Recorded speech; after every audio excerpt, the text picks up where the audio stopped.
ஆனால் நான் குறிப்பிட்டேன், கம்யூனிஸ்ட் தோழர்களை பற்றி பேசினேன், அதிமுக தோழர்களை பற்றி பேசினேன். நான் திமுக பற்றி பேசவே இல்லை. திமுகவுடைய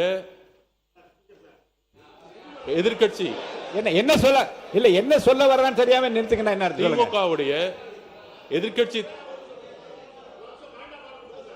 அங்க 57 பேர் இருக்காங்க. நாங்க எந்திரிச்சோம்னா அந்த சபையை அவங்க பேசவே முடியாது. எதிர்கட்சி தலைவர் பேசும்போது நாங்க எந்திரிச்சோம்னா, அதாவது மாண்புமிகு மாண்புமிகு சபை மாண்புமிகு என்ன பேச விடுங்க. மாண்புமிகு பொதுப்பணித்துறை அமைச்சர் சொன்ன கருத்தை நான் ஏற்க முடியாது. மாண்புமிகு பொதுப்பணித்துறை அமைச்சர் சொன்ன கருத்தை ஏற்க முடியாது. அதை மட்டும் அவை குழு நீக்குகிறேன். நீங்க பேசுங்க. யாரும் சொல்லிட்டேன், நீக்கிட்டு உட்காருங்க உட்காருங்க உட்காருங்க உட்காருங்க. மாண்புமிகு பொதுப்பணி இல்லைங்க,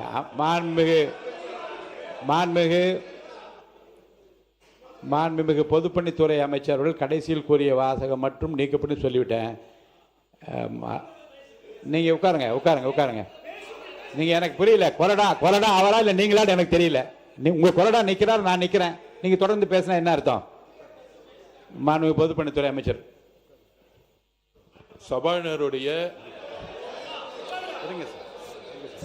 சபாநாயகருடைய உத்தரவுக்கு நாங்கள் கட்டுப்படுறோம். நாங்கள் சொல்ல வந்ததுன்னா, எதிர்கட்சி தலைவர் பேசும்போது அரசின் மீது பல்வேறு குற்றச்சாட்டுகள் வைத்தார். நாங்கள் ரொம்ப அமைதியா இருந்தோம். ஒரு குரல் கூட நாங்கள் பேசல. ஆனால் ஒரு ஜனநாயகப்படி எங்களுடைய கருத்துக்களை கேட்க வேண்டும். அதற்கு எதிர்கட்சி தலைவராக இருக்கும் கொறடாவும் அதுக்கு ஒரு ஆணையிடணும். நாங்கள் எந்திரிச்சு பேசும்போது குரல் கொடுக்கிறது அவைக்கு உடைய மரபு மீறிய செயல்ங்கிறத நான் திருப்பி பதிவு பண்றேன். அப்ப ஆதாரத்துடன் பேசுறேன். இப்பொழுது எதிர்கட்சி தலைவராக இருந்தவர் அன்றைக்கு டெப்டி சிஎம் இருந்தாரு. திமுக ஆட்சியுடைய இந்த போதை பழக்க வழக்கம் இந்த 100 நாள ஏற்படுத்த முடியாது. இந்த போதை பழக்க வழக்கம் நாங்கள் திருப்பியும் பதிவு பண்றோம். 2020 வரைக்கும் 2020க்கு முன்பு தமிழ்நாட்டில் போதை கலாச்சாரம் இல்லை, உறுதியாக நாங்கள் கூறுகிறோம். ஆனால் இந்த கலாச்சாரம் எங்க ஆதாரம் இங்க இருக்கு. ஆதாரம் ஒரு பேச விட சொல்லுங்க. தைரியம் இருந்தால் என்ன பேச சொல்ல விடுங்க. பேசுங்க பேசுங்க. உண்மை இருந்தால் அமைதியா இருக்கணும். உண்மையற்றவர்கள் தான் சவுண்ட் கொடுப்பாங்க. உண்மை இல்லைன்னா பயம் எந்திரிச்சு கத்த ஆரம்பிச்சிருவாங்க. எங்க பக்கம் உண்மை இருக்கு, என்கிட்ட உண்மை இருக்கு. ஒரு போதை கலாச்சாரம் தமிழ்நாட்டில் அதிகமா உருவாச்சுன்னா எங்க முதல்ல பிரச்சனை வரும்னா, குழந்தைகள் மீது பாலியல் வன்கொடுமை உருவாக்கப்படும். போதை கலாச்சாரம் உருவாகும் பொழுது குழந்தைகள் மீது பாலியல் வன்கொடுமை அதிகமாகும். இதுதான் ரெண்டுத்துக்கான நெருக்கம். அதுல 2020 தமிழ்நாடுடைய காவல்துறை அறிக்கை சொல்றேன். 2020 4338 கேஸ் போஸ்கோ வழக்கு. 2021 6064, கிட்டத்தட்ட 2000 கேஸ் இன்க்ரீஸ் ஆயிருக்கு. 2022 6580 கேஸ். 2023 6968 கேஸ். 2023 2024 குறிப்பாக இதை நோட் பண்ணிக்குவாங்க மாண்புமிகு பேரவைத் தலைவர்களே. 6968 இருந்து 10,046 40% போக்சோ வழக்கு அதிகமா இருக்கு. அப்பொழுது இப்ப நாங்க ஆன்டி ட்ரக்ஸ் ஃபோர்ஸ் போட்டிருக்கோம். எங்களுடைய முதலமைச்சர் பிரச்சாரத்தை உருவாக்கி இருக்காங்க. முக்கியமான இன்னொரு ப்ரூஃப் சொல்றோம். மாண்புமிகு எதிர்க்கட்சி தலைவர் இதை பத்தி சொல்லணும். முக்கியமான ஒரு ப்ரூஃப், பாலியல் தொந்தரவில் 2.5 வயது பெண் குழந்தை பலி. கற்பழிச்சது திமுகவுடைய உறுப்பினர். 2.5 வயது குழந்தையை கற்பழிச்சது 2.5 வயது குழந்தையை கற்பழிச்ச திமுகவுடைய உறுப்பினர். இதை பத்தி இதற்கு முன்பு டெப்டி சிஎம் இருந்த இன்றைக்கு எதிர்க்கட்சி தலைவர் 2.5 வயது குழந்தையை திமுக உறுப்பினர் கற்பழிக்க பொழுது என்ன பேசினார், என்ன நடவடிக்கை எடுத்தாங்க? போதை ஆன்டி ட்ரக்ஸ்க்கு எதிராக எத்தனை மீட்டிங் இந்த 5 வருஷமா பதிவு பண்ணாங்க. அயலகத்துறை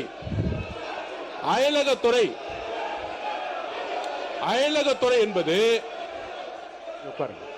நீங்க உட்காருங்க.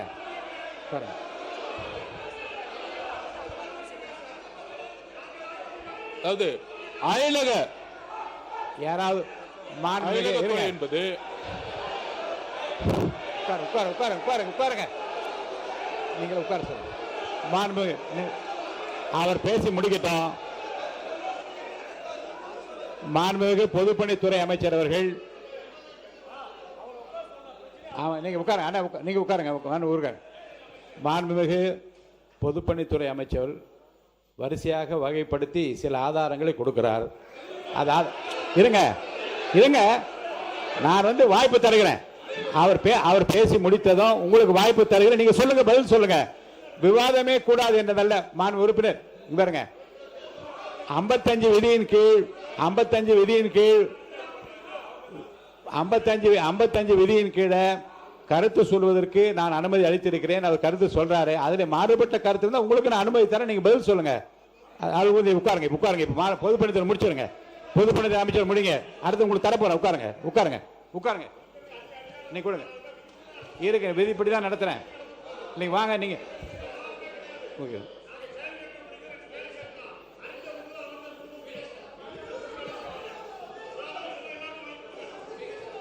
நான் எதிர்க்கட்சி தலைவருக்கு முழுமையா பேச வாய்ப்பு கொடுத்து தவறுன்னு சொல்றீங்களா நீங்க? அப்போ எவ்வளவு சொன்னார். நான் அமைதியான கேட்டு இருந்தேன். எல்லா உறுப்பினருக்கு அது பதில் சொல்ற உரிமை அவருக்கு இருக்கிறது இல்லையா? இல்லைங்க. மாண்பு எதிர்க்கட்சி தலைவர்கள் பேசுகிற போது கவன ஈர்ப்பு தீர்மானத்தை தாண்டியும் தமிழ்நாடு முழுவதும் நடந்த பல சம்பவங்களை சொல்லுகிற போது அமைதியா கேட்டு அதுக்கு பதில் சொல்வதற்கு உரிமை, ஒரு கலெக்டிவ் ரெஸ்பான்சிபிலிட்டி மந்திரிகளுக்கு இருக்கிறது. முதலமைச்சர் இல்லாவிட்டாலும் கூட ஒரு கலெக்டிவ் ரெஸ்பான்சிபிலிட்டி அடிப்படையில் அமைச்சர்கள் பதில் சொல்லுவார்கள். அவர் பேசி முடிக்கட்டும். உங்களுக்கு தர வாய்ப்பு தர பேசுங்க. சொல்லுங்க. மாண்புமிகு பேரவைத் தலைவர்களே, இந்த ஆதாரங்கள் எல்லாம் திமுக ஆட்சியில் போலீஸ் கொடுத்த அறிக்கை. இது தமிழக வெற்றி கழகத்தோட அறிக்கை கிடையாது. இது போலீஸ் முன்னாள் முதலமைச்சர் மு க ஸ்டாலின் அவர்கள் ஹோம் மினிஸ்டரா இருக்கும் பொழுது அன்றைக்கு கொடுத்த டிஜிபி, அன்றைக்கு கொடுத்திருந்த எஸ்பிக்கள் கொடுத்த ஆதாரம். இது போக்சோ வழக்கு கிட்டத்தட்ட 40-60% ஒவ்வொரு ஆண்டும் ஏறி இருக்கு. 2.5 வயது குழந்தையை கற்பழித்து திமுக உறுப்பினர் எஃப்ஐஆர் போட்டது உங்களுடைய அரசு தான். அதை தான் நாங்க பதிவு பண்றோம்.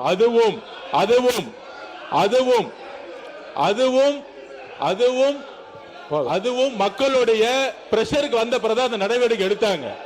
அதனால இந்த போதை பழக்க வழக்கம்ங்கிறது 100 நாட்கள் உருவாக்கல. இதை அடித்தளத்தில் உருவாக்குனது திமுக தான். அதனால்தான் மக்கள் உங்களை தூக்கி எறிஞ்சிருக்காங்க. உங்களுடைய தோல்விக்கான காரணம் போதை பழக்க வழக்கம். இதை நாங்கள் உறுதியாக இங்க பதிவு பண்ணிக்கிறோம். எங்களுடைய தலைவர் ஆட்சியில் உறுதியாக அரசியல் தலையீடு இல்லாமல் யாராக இருந்தாலும் கடுமையான கைது நடவடிக்கை எடுக்கப்படும் என்கிறதை நாங்கள் இங்கு உறுதி கொடுக்கிறோம்.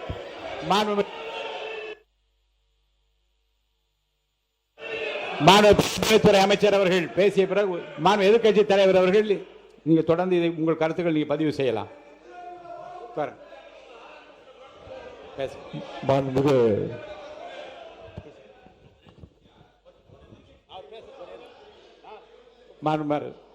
உறுப்பினர் மாண்புமிகு பேரவைத் தலைவர்களே,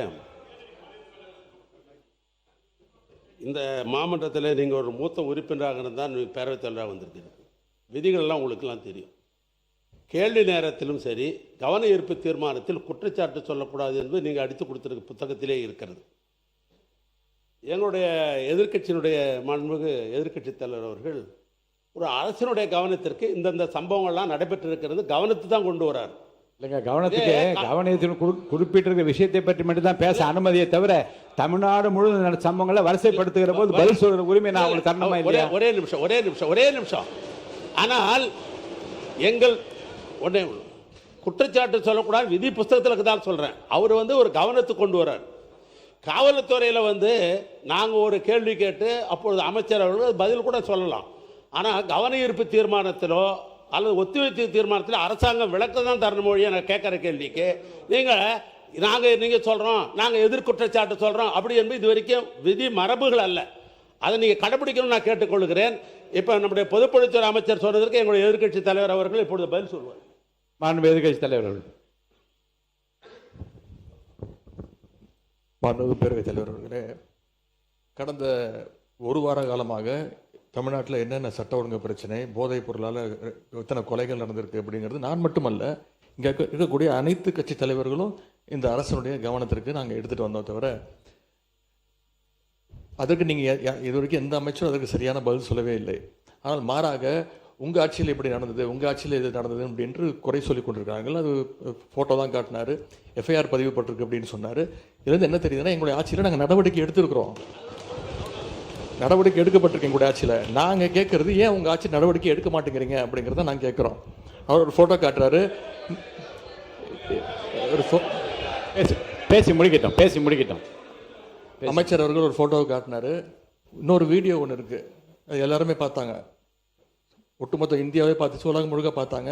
இருக்கக்கூடிய அமைச்சர் ஒருத்தர் போதைப் பொருள் வந்து பவுடராக நுணுக்கி அதை என்ன பண்ணாருங்கிறத விளக்கம் கொடுத்துட்டார். போதும், அது விளக்கம் கொடுத்துட்டார், முடிஞ்சு போச்சு. அதை பற்றி பேச வேணாம். அவைக்கு அதை மட்டும் நீக்கி விடுகிறேன். நீங்க பதில் சொல்லியாச்சு, உட்காருங்க. திரும்ப அதை பற்றி பேச வேண்டாம். கடந்த அவங்க திருப்பி குற்றச்சாட்டு வைக்கும்போது நாங்கள் அந்த குற்றச்சாட்டு வைக்குவோம். அது மட்டும் இல்லை, கடந்த 5 ஆண்டுகளாக போதைப் பொருட்களை ஒழிக்க நாங்கள் எங்களுடைய தலைவர், எங்களுடைய முதலமைச்சர் சரியான நடவடிக்கை எடுக்கவில்லை என்ற ஒரு கருத்து இங்கே வைக்கப்படுகிறது. அது தொடர்பாக சில கருத்துக்களை இங்கே நான் கூற விரும்புகின்றேன். ஆட்சிக்கு வந்த ஒரே ஆண்டில் எங்களுடைய தலைவர் அவர்கள் போதைப் பொருள் இல்லா தமிழ்நாடு என்ற இலக்கோடு மதுவிலக்கு அமலாக்கத்துறையையும் நார்காட்டிக்ஸ் இன்டெலிஜென்ஸ் பியூரோ சிஐடி என்ற இரு பிரிவுகளை ஒன்றிணைச்சு இபிசிஐடி என்ற புதிய பிரிவை உருவாக்கினவர் எங்களுடைய தலைவர் திரு முத்துவேல் கருணாநிதி ஸ்டாலின், அன்றைய முதலமைச்சர் அவர்கள். அவர் அன்றைக்கு அப்படி செயல்பட்டதால் தான் கடந்த 5 ஆண்டு கால திராவிட மாடல் ஆட்சியில் இதுவரை இல்லாத அளவுக்கு ஒரு விழிப்புணர்வை ஏற்படுத்தி போதைப் பொருட்களை தொடர்ந்து எங்களுடைய அரசு பறிமுதல் செஞ்சது. இது தொடர்பான புள்ளி விவரங்கள் தேவைப்பட்டாலோ அவர்கிட்ட இருக்கு, அமைச்சர்கிட்ட இருக்கு. கூடுதல் தகவல் தேவைப்பட்டாலோ அதை நாம் எங்கேயும் போய் தேட வேண்டிய அவசியம் இல்லை.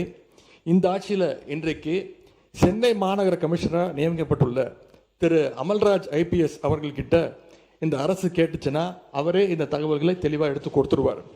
ஏன்னா அவர் தான் இன்னைக்கு கமிஷனர் இருக்கிறாரு. இந்த இபிசிஐடி பிரிவை தலைமையேற்று நடத்தியவரும் அவர் தான்.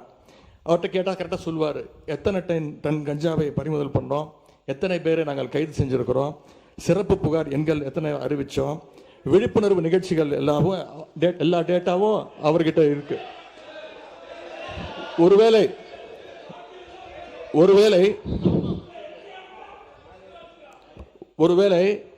எங்களுடைய திராவிட மாடல் ஆட்சியில் போதைப் பொருளை தடுக்கிற செயல்பாடுகள் சரியா நடக்கல அப்படின்னு இந்த அரசு எங்களை குற்றம் சாட்டுச்சுன்னா நான் உங்ககிட்ட கேட்க வேண்டிய கேள்வி, அப்புறம் என்னத்துக்கு அந்த அவ்வளோ பெரிய அதிகாரியை இப்போ இவ்வளவு முக்கியத்துவம் வாய்ந்த சென்னை மாநகராட்சி ஆணையர் பொறுப்பில் பெற்றிருக்கீங்க என்ற கேள்வி இந்த அரசுக்கு வைக்கிறேன். பொதுப்பணித்துறை அமைச்சர், நீங்க இது குற்றச்சாட்டு அல்ல. அதாவது எங்களுடைய நோக்கம் ஒருவரை ஒருவர் குற்றச்சாட்டு அல்ல. போதை பழக்க வழக்கம் தமிழ்நாடு முழுவதும் அதிகமானதுதான். எங்களுடைய பிரச்சாரத்திலேயே ஒவ்வொருத்தருக்கும் சொல்லும் பொழுது எங்களுடைய முதலமைச்சர் நாங்களும் சொல்லும்போது பெண்கள் சொல்லியது, எல்லா தெருக்களிலும் இந்த கஞ்சா பழக்கமும் ட்ரக்ஸ் பழக்கமும் அதிகமாக இருக்குது, நீங்க ஆட்சிக்கு வந்தா ஒழிச்சிடுங்கன்னு எங்களுடைய கையை பிடிச்சு சொன்னது பெண்கள். அதில் நாங்கள் உறுதியாக இருக்கிறோங்கிறத நாங்கள் பதிவு பண்ணோம். அதுல ஒரே ஒரு கேள்வி மாண்புமிகு எதிர்கட்சி தலைவருக்கு, நான் இன்னும் முடிக்கல, நான் முடிச்சிடறேன். அவர் கேட்ட ஒரு கேள்விக்கு அவர் சொன்னாரு, ஆன்டி ட்ரக்ஸுக்கு எதிராக நாங்க தனியா நடவடிக்கை எடுத்தோன்னு. எங்களுடைய ஆட்சியில் ஆன்டி ட்ரக்ஸ் ஆன்டி நார்கட்டிக் டாஸ்க் போர்ஸுக்காக ரூபாய் 264.14 கோடி ஒதுக்கப்பட்டிருக்கு. உங்களுடைய முன்னாள் முதலமைச்சரும் சரி, நீங்கள் துணை முதலமைச்சர் இருக்கும் பொழுது இந்த போர்ஸுக்காக எத்தனை கோடி ரூபாய் நீங்க ஒதுக்கி இதற்கான பணிகளை நீங்க மேற்கொண்டீர்கள் பதிவு பண்ணுங்க. விவாதம் பேசு. உங்களுடைய ஆட்சியில் இந்த திட்டத்திற்கு என்ன பணிகள் மேற்கொள்ளப்பட்டது? ஒரு பணினா அதுக்கான பட்ஜெட் ஒதுக்கணும். எவ்வளவு பட்ஜெட் ஒதுக்குனாங்க? மாண்பு எதிர்கட்சி தலைவர் அவர்கள் பேசுங்க. மாண்பு எதிர்கட்சி தலைவர் அவர்கள். பேரவைத் தலைவர் அவர்களே, இன்னொன்று, போதைப் பொருள் ஒழிப்பு மற்றும் சட்டவிரோத கடத்தல் தடுப்பு பணியை சிறப்பாக மேற்கொள்ளும் காவலர்களுக்கு 2 நாட்களுக்கு முன்பு நம்முடைய முதலமைச்சர் அவர்கள் விருதுலாம் வழங்கியிருக்கிறார். அது விருது எதற்காகன்னு பார்த்தீங்கன்னா, போதைப் பொருள் ஒழிப்பு மற்றும் சட்டவிரோத கடத்தல் தடுப்பு நடவடிக்கையை சிறப்பாக மேற்கொண்டதற்காக, கடந்த ஒரு வருடமாக சிறப்பாக பணியாற்றியதற்காக 15 காவல்துறை அதிகாரிகள் மற்றும் காவலர்களுக்கு முதலமைச்சர் அவர்களே விருது கொடுத்திருக்கிறாங்க. அந்த 15 காவலர்களுமே எங்களுடைய ஆட்சி காலத்தில் பல்வேறு வழக்குகளில் போதைப் பொருள் ஒழிப்பு நடவடிக்கையை சிறப்பாக மேற்கொண்டவங்கன்னு இன்னைக்கு அரசு அறிக்கை கொடுத்திருக்கு. விருது பெற்ற அந்த 15 காவலர்களும் எத்தனை கிலோ போதைப் பொருட்களை பறிமுதல் பண்ணாங்க, எத்தனை குற்றவாளிகளை கண்டுபிடிச்சிருக்கிறாங்க, பிடிச்சாங்க, எவ்வளவு நாட்களுக்கு அவங்களுக்குலாம் தண்டனை வாங்கி கொடுத்துருக்குறாங்க, இந்த விவரங்களை எல்லாம் அரசு வெளியிட்ட செய்தி குறிப்பில் தெளிவாக செஞ்சு சொல்லியிருக்கிறீங்க. போதைப் பொருள் தடுப்புக்கு எங்க ஆட்சியில் நடவடிக்கை எடுக்கல அப்படின்னா அப்புறம் என்னதுக்கு இந்த காவலருக்கு முதலமைச்சர் அவர்கள் விருது கொடுத்தார் அப்படின்னு இங்க நான் பதிய வைக்க விரும்புகிறேன். அதே அமைச்சர் அவர்கள் சில கேள்விகளை கேட்கிறாரு. அமைச்சர் அவர்கள் கேட்கிற கேள்விக்கு நான் தான் பதில் சொல்லணும் அப்படின்னு அடம்பிடிக்கிறாரு. இன்னைக்கு நான் நம்முடைய அனைத்து கட்சி தலைவர்கள், எதிர்கட்சி தலைவர்கள்லாம் இன்னைக்கு இந்த என்ன சட்டம் ஒழுங்கு சம்பந்தமா பேசிட்டு இருக்கிறோம், அந்த சம்பந்தப்பட்ட அமைச்சர் இங்க இருக்கிறாரு, அவர் ஏன் இப்ப பதில் சொல்ல மறுக்கிறாரு என்பதை நான் கேட்க விரும்புகிறேன்.